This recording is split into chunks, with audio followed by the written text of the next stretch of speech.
জীবিত পরিষেবা নিতে এসে মারধরের শিকার হন প্রাক্তন বিজ্ঞান শিক্ষক। আগরতলা জিবি হাসপাতাল পরিষেবা নিতে এসে চূড়ান্ত হেনস্থার শিকার হন এক প্রাক্তন বিজ্ঞান শিক্ষক। আগরতলা উমাকান্ত একাডেমির প্রাক্তন শিক্ষক মোহাম্মদ মাহবুব আহমেদ, বাড়ি আগরতলা নন্দননগর মসজিদপাড়া এলাকায়। গত 13ই আগস্ট জিবি হাসপাতালে আসেন সিটি স্ক্যান করাতে, কিন্তু সিটি স্ক্যান করার বিষয়ে সিকিউরিটি গার্ডদের সাথে কিছু অনিয়ম নিয়ে কথা হয় শিক্ষক মাহবুব আহমেদের। মুহূর্তের মধ্যে সিকিউরিটি গার্ড তার সংঘ বাগ্যদের নিয়ে ঝাঁপিয়ে পড়েন মাহবুবের ওপর। দাড়ি চুল টানা থেকে শুরু করে কিল ঘুষি কোনোটাই বাদ দেয়নি তারা। তারপরে এই প্রাক্তন শিক্ষক তার রিপোর্টের জন্য অপেক্ষা করতে থাকে। হঠাৎ করে আরও কিছু সংঘবঙ্গ এসে উপস্থিত হয় সেখানে। পুনরায় শুরু হয় বেধড়ক মারধর। এতে মুহূর্তের মধ্যে শিক্ষক মাহবুব আহমেদ অচেতন হয়ে পড়েন। এ নিয়ে জিবি আউটপোস্টে এফআইআর করেন ওই শিক্ষক, কিন্তু আজ অবধি কোনো সুবিচার পাননি তিনি। এতে অসহায় অবস্থায় থাকতে হচ্ছে তাকে। এমনকি কিছু দুষ্কৃতিকারী তাকে বাংলাদেশে বলতে পিছপা হন না। যিনি সারাটা জীবন শিক্ষকতা করে গেলেন, তাকেই যদি এই দৃশ্য দেখতে হয়, তাহলে সাধারণ মানুষের অবস্থা কেমন হতে পারে? সংবাদ মাধ্যমের দ্বারস্থ হয়ে কাতর সুরে রাজ্যের মুখ্যমন্ত্রীর নিকট সুবিচার পেতে বিনম্র আবেদন করেন প্রাক্তন এই বিজ্ঞান শিক্ষক মাহবুব আহমেদ। পাশাপাশি সামাজিক সংগঠন সহ শুভবুদ্ধি সম্পূর্ণ মানুষের সহযোগিতা চাইলেন তিনি। সার্বিক বিষয়টি তদন্তক্রমে সুবিচার করা হোক, এটাই চাইছেন রাজ্যের বুদ্ধিজীবী মহল। শুনুন সেই করুণ অবস্থার কথা। আগরতলা থেকে নিজস্ব প্রতিনিধি রিপোর্ট, ভিশন 24। 13ই আগস্ট অসুস্থ অবস্থায় আগরতলা ট্রমা সেন্টারে যাই। ট্রমা সেন্টারে গিয়ে একটা টিকিট সংগ্রহ করি, তারপর ডাক্তারদের দেখাই। ওনারা বললেন সিটি স্ক্যান করতে হবে। সঙ্গে সঙ্গে আমি সিটি স্ক্যানের জন্য 1000 টাকা কাউন্টারে জমা দিলাম এবং সিটি স্ক্যান কাউন্টারে যাই। সিটি স্ক্যান কাউন্টার ওল্ড বিল্ডিংয়ের 64 নম্বর রুমে। ওইখানে গিয়ে দেখি SIS মার্কা কতগুলি লোক, 5-7 জনের কম নয়, তারা সিটি স্ক্যান করছে। আমি দেখে বিস্মিত হই।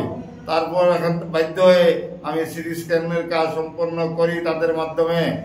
কিন্তু অত্যন্ত দুঃখের বিষয়, আমি সিটি স্ক্যান করার পর ওদেরকে জিজ্ঞাসা করলাম, এটা তো তোমাদের কাজ নয়, এটা তো প্যারামেডিক্যাল স্টাফের দরকার, নার্সের দরকার, ওরা তো সিকিউরিটির কাজ করে, তোমরা এটা করছো কেন? সঙ্গে সঙ্গে 5-6 জন সিকিউরিটি আমাকে পাকড়াও করে বেধড়ক মারপিট করে। বেধড়ক মারপিট করে, মারপিট প্রথমে রুমের ভিতরে করছে, পরে বারিন্দা করছে, খুব বেশি বেধড়ক মারপিট করছে।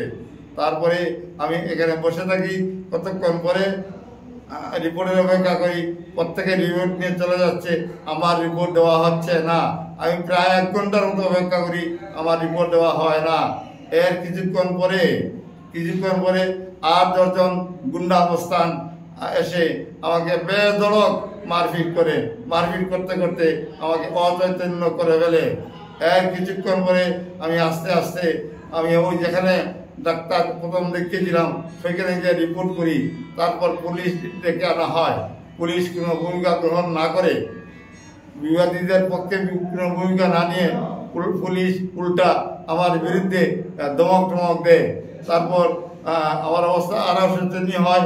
আমি নার্ভাস হয়ে পড়ে থাকি। ট্রমা সেন্টারের পাশেই এমন অবস্থা রাত্র প্রভাত হয়ে যায়। বহু রাত্রের দিকে আমার ছেলে খবর পেয়ে আসে এবং এসে আমাকে আমার শরীর নিয়ে যায়। তারা আমাকে বাংলাদেশি বলে চিহ্নিত করে। আমি পাকিস্তানি বাংলাদেশি। আমার নবীর সুন্নত দাড়ি ধরে আমাকে টানে এসেছে, মারপিট করে। তারা বলে এই বাঙাল, এই মুসলমান, এরা বাংলাদেশি, পাকিস্তানি, এরা চোর, ডাকাত, সন্ত্রাসী, যত রকমের অপবাদ আছে সব অপবাদ তারা আমাদের। আমি বলতে চাই, আমি বাংলাদেশি নই, আমি ইন্ডিয়ান। আমি উমাকান্ত একাডেমিতে অঙ্কের টিচার ছিলাম। আমি রামনগর বয়েজ হায়ার সেকেন্ডারি স্কুলে অঙ্কের টিচার ছিলাম। আমি আচার্য প্রফুল্লচন্দ্র রায় স্মৃতি বিদ্যা মন্দিরের অঙ্কের টিচার ছিলাম। আমি নারায়ণপুর SB স্কুলের ইনচার্জ ছিলাম। আমি ভগৎ সিং ইংলিশ মিডিয়াম স্কুলের অঙ্কের টিচার ছিলাম। আমি আনন্দনগর HS স্কুলের অঙ্কের টিচার ছিলাম।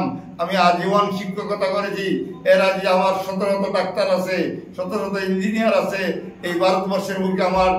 আমার গত 15ই আগস্ট আমি এফআইআর করেছি।